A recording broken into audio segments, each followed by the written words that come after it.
இன்று அதிரடியான தகவல்களை கொண்டு வந்திருக்கிறோம். அந்த வகையில காசாவில் நடந்த முக்கியமான சம்பவம், பாலஸ்தீன சுதந்திர போராளிகளுக்கு எதிராக செயற்பட்ட குழு இஸ்ரேல் பக்கத்தில் இருந்து வந்து மன்னிப்பு வேண்டிய ஒரு செய்தி வெளியாகிக்குது. கர்மா தன்னை திரத்தி வருவது அப்படி சொல்லுவாங்களே, அது போல இப்ப பங்களாதேஷுடைய ஷேக் ஹசீனாவை திரத்தி வருவது அப்படிங்கிற பரபரப்பு செய்தி. நெத்தன்யாஹுடைய கதை முடிந்து விட்டது அப்படிங்கிற ஒரு செய்தி அதிர்வலைகளை ஏற்படுத்திக்குது. சரி, என்ன நடந்துக்கு சொல்லி முழுமையாக சொல்றேன். மறந்துடாம எமது சேனலை சப்ஸ்கிரைப் பண்ணுங்க, பிடித்திருந்தா ஷேர் செய்யுங்க, லைக் பண்ணுங்கன்னு கேட்டு செய்திகளுக்கு நுழைவோம்.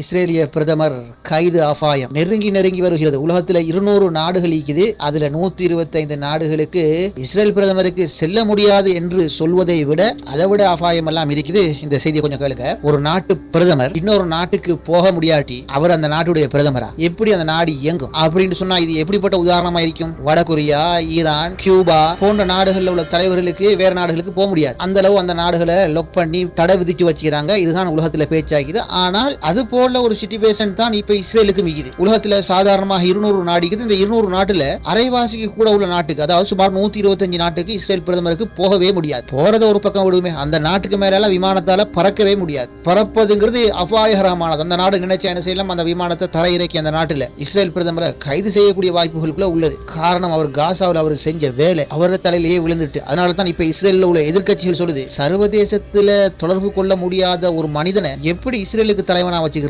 காசாவை கையாண்ட முறையே பிழை அப்படின்னு சொல்லி இன்று இஸ்ரேலுடைய எதிர்க்கட்சிகள் தேர்தல் பிரச்சாரங்களை பேசி வருவது. எந்த நாட்டுக்கு போனா கைது செய்வான், யாரோடையும் பேச முடியாது, அப்படிப்பட்ட ஒரு ஆள் எப்படி இந்த நாட்டுடைய அதிகாரம் பெற்ற ஒரு தலைவனாக இருக்க முடியும் அப்படிங்கிற விஷயம் இன்று இஸ்ரேல்ல ஒரு பிரபலமாக பேசப்படுற ஒரு விஷயம் ஆகிது. ஆகவே இஸ்ரேல்ல நெத்தன்யாஹுடைய லிக்குட் கட்சி, அவருடைய ஆட்சி இப்போது மிக பலவீனம் அடைஞ்சிட்டு வருதுன்னு சொல்லி நாம சொல்ல தேவையில்லை, வரும் தகவல்களை வைத்து பார்த்தா புரியுது. சர்வதேச குற்றவியல் நீதிமன்றத்தால், அதாவது ஐசிசியால சட்டப்பூர்வமாக கைது செய்யப்படுவதற்கு கட்டாயப்படுத்தப்பட்ட ஒரு நபராக இன்று பெஞ்சமின் நெத்தன்யாஹுடைய நிலை. இஸ்ரேல் ரொம்ப நெருங்கிய நாடுகள் இது. ஜெர்மனி, கனடா, பிரான்ஸ், பிரிட்டன், இந்த நாடுகளுக்கு கூட யாருக்கு போகலாது, நெத்தன்யாஹுக்கு போகலாது. ஏன்னு சொன்னா இந்த நாடுகள் எல்லாம் இந்த ஐசிசி சர்வதேச நீதிமன்றத்துக்கு கீழே அங்கத்துவம் பெற்ற நாடுகள். எனவே சர்வதேச நீதிமன்றத்துடைய சட்டத்தை இந்த இஸ்ரேலுடைய நட்பு நாடுகளும் பின்பற்றி தான் ஆகணும். அதை பின்பற்ற இயலாட்டி இந்த ஐசிசி சட்டத்திலிருந்து இந்த நாடுகள் வெளியேற வேண்டி வரும். அதன் பின்னர் நெத்தன்யாஹு அந்த நாடுகளுக்கு போனா பிரச்சனை இல்லை. ஆனா ஐரோப்பா நாடுகள் ஜனநாயக சட்டங்களை ஒரு கடுமையாக பார்க்கிற நாடு. ஆனா அதுல ஓட்டைகள் இருந்தாலும் வெளிப்படையான மீறல்களை இந்த ஐரோப்பா நாடுகள் செய்யாது. காரணம், அந்த சட்ட யாப்புகள் அப்படி இருக்குது. ஆனா அந்த யாப்புகள்ல ஓட்டையை பயன்படுத்தி தான் சில விஷயங்கள் இந்த ஜெர்மனி, பிரான்ஸ் போன்ற நாடுகள்லாம் தில்லுமுள்ளு வேலையெல்லாம் செய்யறாங்க. ஆனா ஓப்பனாக பப்ளிக்காக செய்ய முடியாது. ஆகவே இந்த நாடுகள் விரும்பியோ விரும்பாமலோ சர்வதேச ஐசிசியில இருந்து அவ்வளவு இலகுவாக வெளியேற முடியாது. அடுத்தது நெத்தன்யாஹுக்காக வெளியேறதுக்கு அந்த நாடுகள் இப்போது தயாராக இல்லை என்று சொன்ன அங்குள்ள மக்கள் எல்லாம் இஸ்ரேலை வெறுத்து போய் இருக்கிறாங்கிறது நம்மோட செய்தி இல்ல, இஸ்ரேல் எதிர்கட்சியிட இஸ்ரேல் உள்ள முன்னாள் தலைவர்களுடைய கருத்து. நெத்தன்யாஹு காசாவுல மக்களை நிர்வாகம் செய்ய தெரியாம பட்டினி போட்டது அப்படின்னு சொல்லி இதனால இப்ப உலக அளவுல இஸ்ரேலுக்கு மிக கெட்ட பெயர்ந்து இஸ்ரேலிய எதிர்க்கட்சிகள் இந்த நெத்தன்யாஹுக்கு எதிராக பேசுறது என்று ஊடகங்கள்லாம் பார்க்க கிடைக்கிறது. இந்த இஸ்ரேலோட பாவப்பட்ட நிலைமையை யாரு வெளியிட்டிருன்னு சொன்னா இஸ்ரேல் ஊடகமான ஸ்மான் இஸ்ரேல் என்கிற ஊடகம் தான் இதனை வெளியிட்டிருக்கு. நெத்தன்யாஹு காசாவுல செய்த இனப்படுகொலை குற்றச்சாட்டு, பட்டினி போட்டு போர் செய்த மனித குல குற்றம், இதெல்லாம் இப்ப நெத்தன்யாஹுக்கு திரும்பி கொண்டிருக்கிறது என்றும் தேர்தல் முடிந்தால் நெத்தன்யாஹுடைய அடுத்த கதை என்ன என்பதுதான் ஊடகங்கள்ல பெரும் கேள்வியாக இருக்கிறது. சில போது நம்ம நாட்டில் மாதிரி தான் தேர்தல் வந்தா அமெரிக்காவுக்கு மெதுவாக மாறிட வேண்டிதான். பிறகு அங்க இந்த எட்டி பார்க்கறது, நம்ம வந்தா மறுபடியும் என்ன செய்யறது, அப்படி ஒரு சால்வையை போட்டு சீட்ல குந்திடுவாங்க. சம்டைம் தோல்வி அடைஞ்சு வர வேண்டி வந்தா கதிரிலிருந்து கீழே விழுந்துட்டு வரையிலதப்பா அப்படின்னு அமெரிக்காவிலே இருந்துருவாங்க. இந்த மாதிரி பல சர்வதேச செய்திகளுக்கு சொல்லி ஒரு டிக்டாக் நிகழ்ச்சியில நான் பார்த்தேன். அமெரிக்காவில் யாரெல்லாம் பாதுகாப்பு தேடி ஒளிஞ்சிக்கிறாங்க அப்படின்னு சொல்லி ஒரு காமெடியாவும் விஷயமாவும் அவர் பேசியிருந்தாரு. அதுல இந்த செய்தி வந்தது. இந்த வகையில இஸ்ரேல் தேர்தல் நடக்கும் போது இஸ்ரேல் பிரதமர் நாட்டில் இருப்பாரா என்ற ஒரு கேள்வி இப்போது எல்லோருக்கும் எழுந்துள்ளது. இந்த வகையில் இந்த இஸ்ரேல் பிரதமருடைய விமானம் வெளிநாடுகளுக்கு பயணம் செய்யற நேரத்தில் ஐசிசி உறுப்பு நாடுகளுடைய வான்வெளியை இயன்றளவு தவிர்த்து வராங்களாம் அப்படிங்கிற செய்தியும் இருக்குது. டாவோஸ் உலக பொருளாதார மன்றம் பெரும் மகாநாடு, இதுக்கு கூட இந்த தலைவர் சொல்லி ஒரு நாட்டோட தலைவர் சொல்லி இஸ்ரேல் பிரதமருக்கு அந்த உலக தலைவரோடு கலந்து கொள்வதற்கு முடியாமல் போய்விட்டது அப்படின்னு சொல்லி தகவல்கள் குறிப்பிடுது. காரணம், இந்த மகாநாடு சுவிட்சர்லாந்தில் நடைபெற்றிருக்குது. இந்த சுவிட்சர்லாந்து ஐசிசி உறுப்பு நாடு. இந்த வகையில பல நாடுகள் நாங்க இவர் வந்தா கைது செய்ய வேண்டி வரும் அப்படின்னு சொல்லிக்கிற நேரத்தில் ஹங்கேரி மாத்திரம் இந்த ஐசிசி உறுப்புரிமை பெற்றிருந்தாலும் இஸ்ரேல் பிரதமரை ராஜ மரியாதையோடு வரவேற்ற சம்பவம் சென்ற வருடம் இடம்பெற்றது. இது பல நாடுகளுடைய கண்டன பார்வைக்கு உட்பட்டிருந்தது. இருந்தது. அதாவது ஐசிசி உறுப்பு நாடு அரஸ்ட் ஆர்டர் உள்ள ஒரு தலைவரை எப்படி ஐசிசில உறுப்புரிமையா இருந்து கொண்டு அவரை நீங்க ராஜ மரியாதையோடு வரவழைப்பீங்க அப்படிங்கிற கேள்வி சென்ற வருடம் பலமாக ஊடகங்களில் எழுதப்பட்டிருந்தது. ஆனா அந்த ஐரோப்பா நாடுகள் எல்லாம் ஐசிசில உறுப்புரிமையா இருந்தாலும் இது பற்றி பெருசா இவங்களும் வாய் திறக்கையில அவர் நினைச்சா அந்த ஐரோப்பிய நாடுகள் பிரான்ஸ் ஜெர்மனி நாடுகளுக்கு போவாங்க. நாடுகளுக்கு போனா உள்ள சிக்கல் என்னன்னு சொன்னா ஹங்கேரி செஞ்ச மாதிரி இந்த நாடுகள் செய்ய போனா அந்த நாட்டில் இருக்கிற மக்கள் ஏதாவது தவறு செய்தால் மக்கள் அரசாங்கத்தில் மாறி கேட்க தூங்கிடுவாங்க. அங்க இருக்கிற மக்கள் வேற மாதிரின்னு உங்களுக்கு தெரிஞ்சிருக்கும். நேற்று நான் உங்களுக்கு சொல்லியிருந்தேன், பிரித்தானியாவில் இருக்கிற விமான பாகங்கள் விமான உதிரி பாகங்கள் செய்த கம்பெனிகளுக்கு எதிராக அங்கு உள்ள மக்கள் கடுமையான ஆர்ப்பாட்டம் செஞ்சாங்க. ஏன் இஸ்ரேலில் இருக்கிற போர் விமானங்களுக்கு உதிரி பாகங்களை நீங்க தான் அனுப்புறீங்கன்னு சொல்லி அந்த நாட்டு மக்கள் அந்த தொழிற்சாலையை முற்றுகையிட்ட செய்தியை நேற்று நாம் கூறியிருந்தோம். அதனால இந்த நெத்தனியாஹுக்கு ஐரோப்பாவில் இருக்கிற ஐசிசி உறுப்பு நாடுகளுக்கு இப்போதைக்கு செல்ல முடியாது. சென்றால் அங்கு மக்கள் கொதித்தெழுவார்கள் என்பது தெரியும். இதனால் அங்கு உள்ள அந்த நாட்டு அரசியல் ஆட்சி கவிழும். உங்களுக்கு தான் தெரியுமே, ஜெர்மனி இஸ்ரேலோடு எவ்வளவு நெருக்கமா செயல்படுறவங்க. இப்ப விருப்பப்பட்ட இஸ்ரேலுடனான இந்த நெருங்கிய உறவு சற்று விலகிக்குது இல்ல. ஆட்சியாளர்கள் இஸ்ரேலோடு நெருக்கமா தான் இருக்கிறாங்க. ஐரோப்பாவில் அந்த நாடுகள் பிரான்ஸ் ஜெர்மனி பிரித்தானியா போன்ற நாடுகளில் உள்ள மக்கள் முஸ்லிம் மக்கள் அல்ல கிறிஸ்தவ மக்கள் அவர்களுடைய கோஷத்துக்கு பயந்து தான் இவர்கள் ஒரு நாடகம் மாதிரி இஸ்ரேலுடனான உறவை தள்ளி வைத்துள்ளார்கள். நெத்தனியாவுக்கு அங்க போக முடியாது. இந்த நேரத்தில் இப்ப எலெக்ஷன் வரப்போது. இப்ப அமெரிக்கா என்ன செய்யுதுன்னு சொன்னா, யாரெல்லாம் ஐசிசில அங்கத்துவம் பெற்றிருக்கிறீங்களோ அவங்கெல்லாம் இந்த ஐசிசியில இருந்து சர்வதேச நீதிமன்றத்தில இருந்து அவங்களோட உறுப்புரிமையில் இருந்து விலக சொல்லி அமெரிக்கா இப்ப அழுத்தம் கொடுத்து வருவதாக பரபரப்பான செய்தி வருகிறது. அமெரிக்காவுடைய வெளிவிவகார அமைச்சர் மார்க்கோ ரூபியோ சொல்றாரு, எங்கட தலைவர் யாரு டொனால்ட் ட்ரம்ப் கடுமையாக பணியாற்றி வருகிறார். எதற்காக? இந்த ஐசிசிங்கிற சர்வதேச நீதிமன்றத்தை அகற்றுவதற்காக பணியாற்றுகிறார் அப்படின்னு சொல்லி மார்க்கோ ரூபியோ குறிப்பிட்டதாக பிரஸ் டிவி செய்தி வெளியிட்டிருக்குது. இஸ்ரேல் சம்பந்தமான குற்றங்களை விசாரிக்க விசாரணையில் ஈடுபட்டுள்ள ஐசிசி அதிகாரிகள் மீது அமெரிக்கா பொருளாதார தடை விதித்துள்ளது. அப்படின்னு என்ன?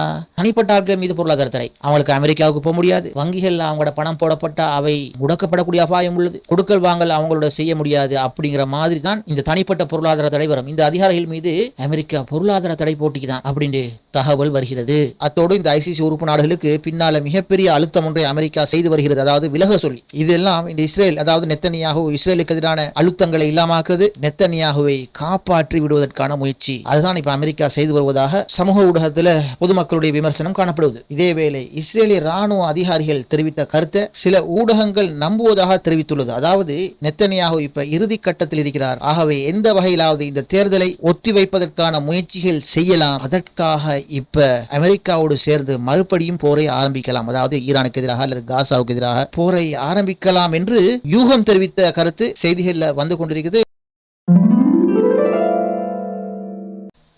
தற்போது ஈரானுடைய சூழ்நிலை எப்படி? எல்லா பக்கமும் ஈரானுடைய கதவுகள் அடைக்கப்பட்ட மாதிரி ஒரு சூழலில் தான் இப்ப ஈரான் வைக்கப்பட்டுள்ளதாக சர்வதேச ஊடகங்கள் செய்தி சொல்லுது. அதாவது அந்த அளவு ஈரான் மீது பொருளாதார தடை. எனவே இந்த பொருளாதார தடையை ஈரான் எப்படி முகம் கொடுக்க போகுதுன்னு சொன்னா, ஹோர்மோஸை கடைசி வரை நாங்க திறக்க மாட்டோம். அமெரிக்கா என்ன சொன்னாலும் சரி என்ன செய்தாலும் சரி நாங்க ஹோர்மோஸை இப்ப திறக்க போறது இல்லை. அமெரிக்கா கடல் முற்றுகையில் இருந்து பொருளாதார தடை நீங்கும் வரை நாங்க ஹோர்மோஸை திறக்க போறதில்லை என்கிற முடிவுல ஈரான் முடிவாக இருக்கிறது என்பது தெரிய வருகிறது. இந்த நேரத்தில் ஈரானுடைய பணவீக்கம் உச்ச அளவுக்கு மாறிட்டு அதே நேரத்தில் இந்த அமெரிக்காவும் என்ன செய்யறான்னு சொன்னா, இப்ப நான் ஈரான் மீது பொருளாதார தடை போட்டது இந்த ஹோர்மோஸ் விஷயத்துல முடிவு வரணும், அடுத்தது ஈரான் அணு ஆயுதம் சம்பந்தமான விஷயங்கள்ல ஒரு முடிவு வரணும்னு சொல்லி. ஆனா ஈரான் ஒற்றை கால நிக்கிறான், ரெண்டுக்கும் நான் முடிவு வர மாட்டேன், நீ தடையை நீக்கணும்னு நிக்கிறான். அதுவரையும் ஹோர்மோஸை மூடி வைப்போன்னு சொல்லியே நிக்கிறான். ஆகவே ஈரான் மீது தடைக்கிறதால ஈரானுக்கு பொருளாதார ரீதியான பெரிய பாதிப்பு என்பதில் மாற்று கருத்து கிடையாது. ஆனா ஈரான் இப்போதும் இந்த பொருளாதார தடையை மீறி இரவு நேரத்தில் சில கப்பல்கள் மூலம் சீனா போன்ற நாடுகளுக்கு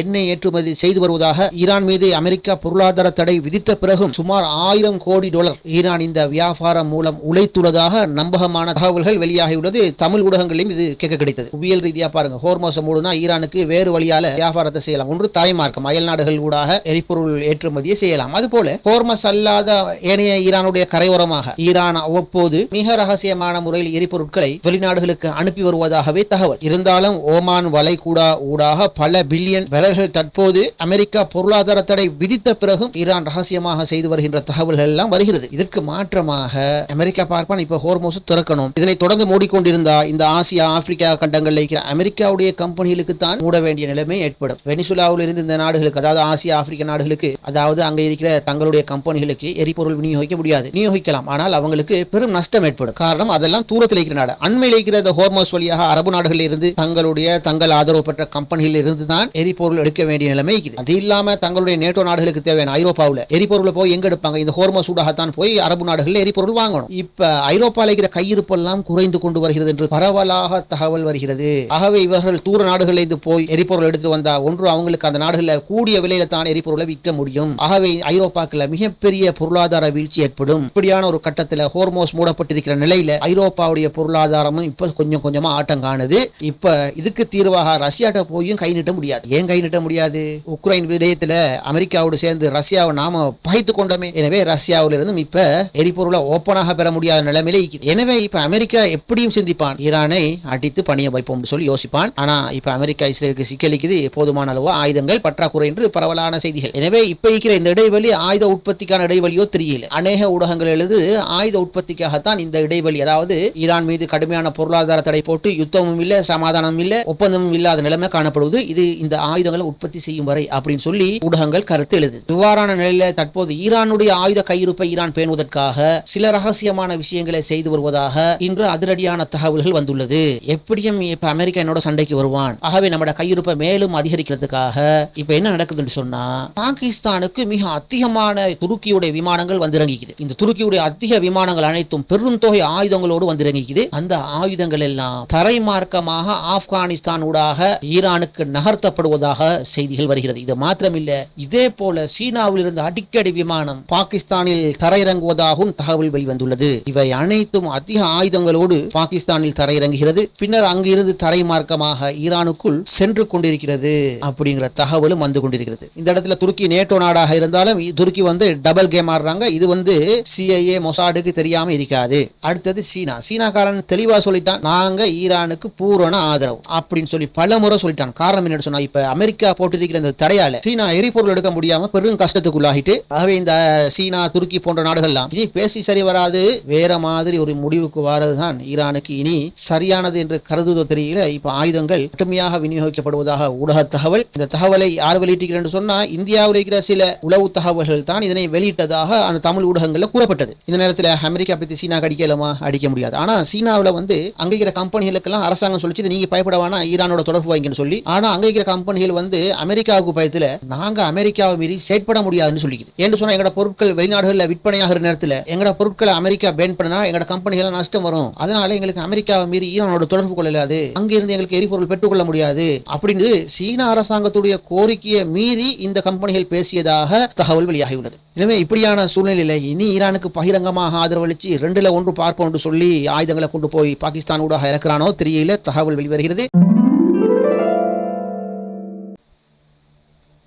அடுத்த விஷயம் என்று சொன்னா, இப்ப இந்தியா பங்களாதேஷுக்கு இடையில ஒரு முருகல் ஏற்பட்டிருக்கிறது போல செய்திகள் வருகிறது. உங்களுக்கு தெரியும், அண்மையில பாகிஸ்தானுக்கும் இந்தியாவுக்கும் இடையில மிகப்பெரிய மோதல் ஆரம்பமானது. நல்ல வேலை ஏதோ 2 பேரும் யுத்தத்தை நிப்பாட்டினாங்க. இல்லைன்னு சொன்னா 2 நாடுகளும் மிகப்பெரிய அழிவை சந்திச்சுக்க. இப்ப உங்களுக்கு தெரியும், பாகிஸ்தான் இப்போ ஒரு கூட்டு ஒப்பந்தத்தை செஞ்சு வச்சுக்குது இதோட துருக்கி, சவுதி அரேபியா போன்ற நாடுகளோடு. இனி இந்தியாவுக்கு பாகிஸ்தானோடு மோதல் ஏற்பட்டால் ஒரு சிக்கல் இருக்குது என்கிறது தகவல்களை வைத்து பார்க்கும் போது புரியுது. என்று சொன்னா, துருக்கி அன்றும் சரி இன்றும் சரி பாகிஸ்தானுக்கு ஆதரவு, சீனாவும் அப்படித்தான் பாகிஸ்தானுக்கு ஆதரவு. இப்ப கூட்டு ஒப்பந்தத்தில் வேறையா இந்த துருக்கி, சவுதி அரேபியா, பாகிஸ்தான் இருக்கிறாங்க. எனவே இந்தியா இதுக்கு பிறகு மோதல்களை பாகிஸ்தானோடு வளர்த்துக் கொள்ளாது. அதுபோல சீனாவுக்கும் இந்தியாவுக்கும் இடையில பிரச்சனை இருக்குது. லடாக் பகுதியில் உள்ள பிரச்சனை, தலைலாமா போன்ற பிரச்சனைகள் எல்லாம் இருக்குது. இருந்தாலும் இந்தியா ராஜதந்திர முறையில சீனாவோடு ஏதோ பிரச்சனை இருந்தாலும் அதை சமாளிச்சு தன் அரசியல கொண்டு போறாங்க. இது இப்படி போய்கொண்டிருக்கிற நேரத்தில் இப்ப பங்களாதேஷோடு ஒரு முருகல் ஏற்பட்டிருக்கிறது. என்னன்னு சொன்னா, பங்களாதேஷுடைய ஷேக் ஹசீனா இந்தியாவில் இருக்கிறார். பங்களாதேஷ் நீதிமன்றம் ஷேக் ஹசீனா செய்த வேலைகளை மையப்படுத்தி அவருக்கு மரண தண்டனை விதித்துள்ளது, அதாவது தூக்கு தண்டனை விதித்துள்ளது. ஆனா ஷேக் ஹசீனா இந்தியாவில் அடைக்கலம் கோரியிருக்கிறார். இந்த வகையில பங்களாதேஷுடைய முன்னாள் பிரதமர் ஷேக் ஹசீனாவை திரும்ப டாக்காவிடம் ஒப்படைக்க வேண்டும் என்று சொல்லி அவருக்கு மரண தண்டனை விதிக்கப்பட வேண்டும். அவருக்கு இப்ப சரியான வயசு, ஆனா அவருக்கு மரண தண்டனை விதிக்க வேண்டும் என்று சொல்லி அங்க இருக்கிற நீதிமன்றம் ஷேக் ஹசீனாவை நாட்டுக்கு திருப்பி அனுப்புங்க அப்படி என்று பங்களாதேஷ் அரசாங்கம், தற்போதைய அரசாங்கம் இந்தியாவை வற்புறுத்தி வருகிறது.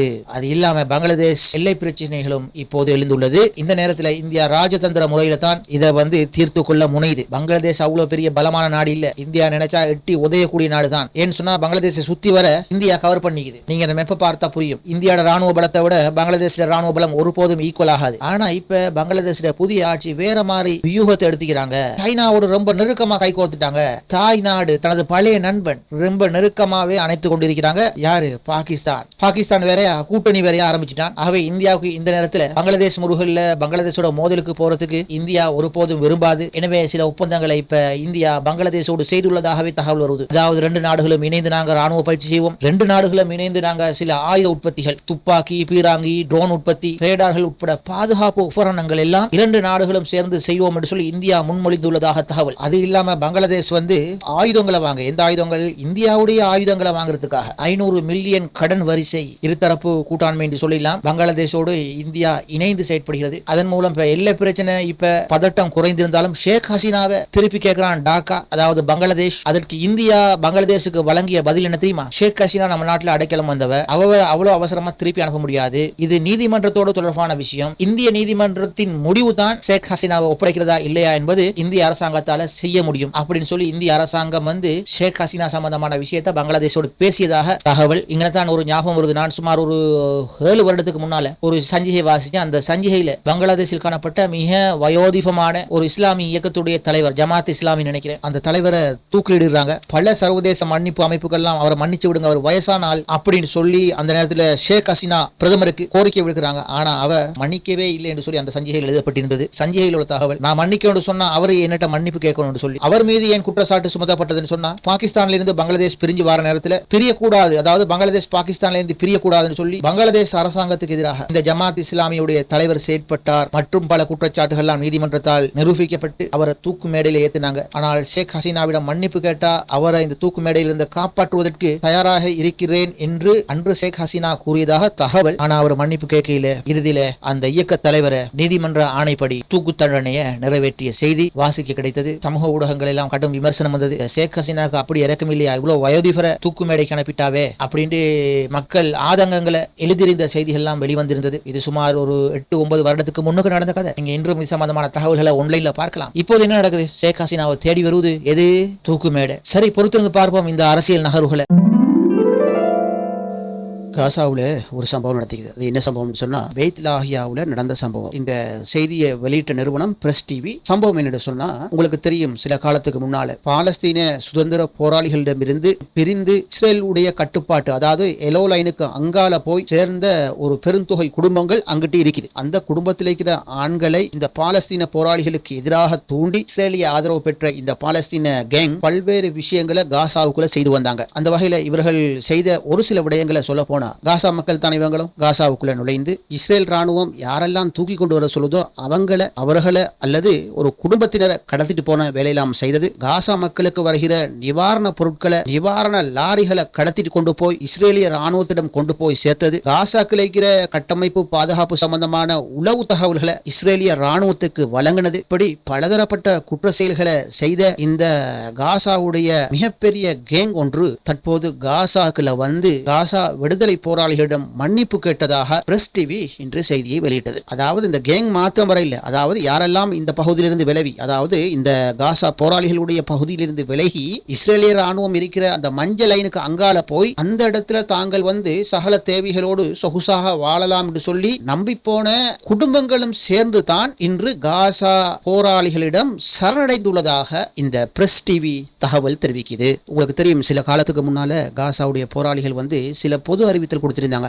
அதாவது இந்த டைமுக்குள்ள இத்தனை தேதிக்குள்ள இங்கிருந்து விலகி வைத்து இஸ்ரேலிய ராணுவத்தோடு சேர்ந்து புதிய அமைப்புகளை உருவாக்கி கொண்டவர்கள் இந்த குறிப்பிட்ட தேதிக்குள்ள வந்தால் நாங்க உங்களை ஏற்றுக்கொள்வோம், உங்கள் அனைவரையும் மன்னிப்போம் அப்படின்னு சொல்லலாம் இந்த காசாவுடைய போராளிகள் அறிவித்திருந்தாங்க. ஆனா பெருந்தொகையான பேர் அப்படி யாருமே அந்த நேரத்தில் சரணடையவில்லை. ஆனால் இப்போது வந்திருப்பதாகத்தான் இந்த பிரஸ் டிவி வீடியோ காணொலியை வெளியிட்டிருக்குது. இந்த காணொலியை நாம இதுல காட்ட முடியாது. காட்டினா என்ன நடக்கும் சொன்னா, நாம வாசிக்கிற செய்தியை 1000 பேர் பார்க்கறாங்கன்னு சொன்னா 5 பேர் தான் பார்ப்பாங்க. அதில் ரீச்சை டச் கிளிக்கை அப்படியே குறைத்து விடுவாங்க. அதிகமான பேருக்கு செய்தி போகாது. இப்போ அது நம்ம சேனல்ல இருக்கிற முக்கியமான பிரச்சனை. அதாவது யூடியூப் சொல்வது போல வந்த தகவலை சொல்றேன், நடுநிலையா சொல்றேன், தகவல் வந்திக்குது, இதை நான் அந்த செய்தியில பார்த்தேன், அதை நான் உங்களுக்கு எடுத்து வச்சுக்கிறேன். அந்த காணொலியை நான் பிரஸ் டிவியில பார்த்தேன், நீங்களும் பிரஸ் டிவி பக்கத்தை திறந்து விரும்பினால் பார்த்துக் கொள்ளுங்க. தகவலை நான் சொல்லியிருக்கிறேன். இந்த வகையில் எமது சேனலில் வாசிக்கப்படுற செய்தி கல்வி, தகவல் நோக்கம், ஆய்வுகளுக்காக நாங்கள் செய்தியை வழங்குறோம். எந்த சமூகத்துக்கோ எந்த இனத்துக்கோ சப்போர்ட்டாக கதைக்காம நடுநிலையாக இந்த விஷயத்தை சொல்லிக்கிறேன். இப்ப இந்த நடந்த விஷயத்தை போய் இணைய மூலாதாரங்களோடு ஃபேக் செக் பண்ணின நேரத்தில் ஃபேக் செக்கிங்ல எனக்கு கிடைத்த தகவல் என்ன சொன்னா,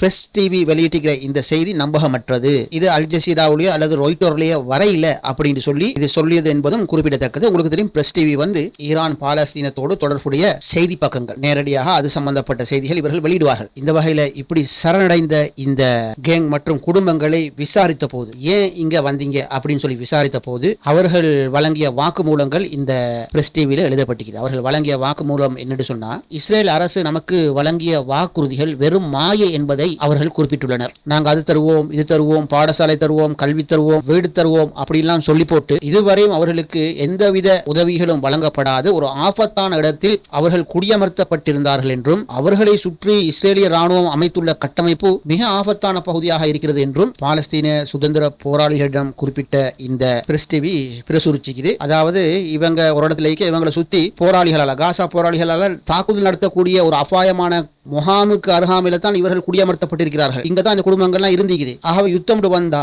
முகாம் அழிதோ இல்லையோ, அதாவது இங்கு இவர்களோடு சேர்ந்த இந்த பொதுமக்கள் அழிந்து போயிடுவார்கள் என்பதுதான் இந்த செய்தியிலிருந்து நமக்கு ஓரளவு புலப்படக்கூடிய விஷயம். அதாவது இங்கிருந்து அங்கு புலம்பெயர்ந்தவர்கள், அதாவது இஸ்ரேல் பக்கம், இஸ்ரேலுடைய மஞ்ச எலோலைன் பக்கம் புலம்பெயர்ந்தவர்கள் மனித கேடயங்களாக இவர்கள் இருந்திருக்க வேண்டும் என்பதுதான் இவர்களுடைய வாக்கு மூலம் சொல்கிறது. எனவே இவர்களோடு நாங்கள் இருக்க முடியாது, எங்கட குடும்ப உறவுகளோடு, அதாவது எங்கட பழங்குடி சமூகத்தோடு தான் நாங்கள் வாழ வேண்டும் சொல்லி திரும்பி வந்தோம், எங்களை ஏற்றுக்கொள்ளுங்க அப்படின்னு சொல்லி இவர்கள் கூறியதாக இந்த தகவல் தெரிவிக்குது. இவர்கள் அனைவரும் இந்த எலோலைனுக்கு அங்கால இஸ்ரேலிய கட்டுப்பாட்டு பகுதியில, அதுவும் காசாக்ல தான் எலோலைனுக்கு அங்கால இருந்த இஸ்ரேலுக்கு ஆதரவாக இருந்த காசா மக்கள், காசா பழங்குடியினர். இந்த வகையில காசா போராளிகள் இது சம்பந்தமாக கூறிய கருத்துக்களும் பிரஸ் டிவி சொல்லுது. இந்த வகையில ஏதாவது காசாவிலிருந்து பிரிந்து போன இவர்கள் எங்கட சமூகத்தவர்களாக இருந்தாலும் இவர்களுடைய வருகையை நாங்கள் எளிதாக பார்க்க மாட்டோம். இவர்கள் ஒரு ஆயுத குழுக்களாக இருந்தவர்கள், ஆகவே சில நிபந்தனைகளோடு தான் இவர்களை நாங்கள் இப்போது ஏற்றுக்கொள்கிறோம் என்று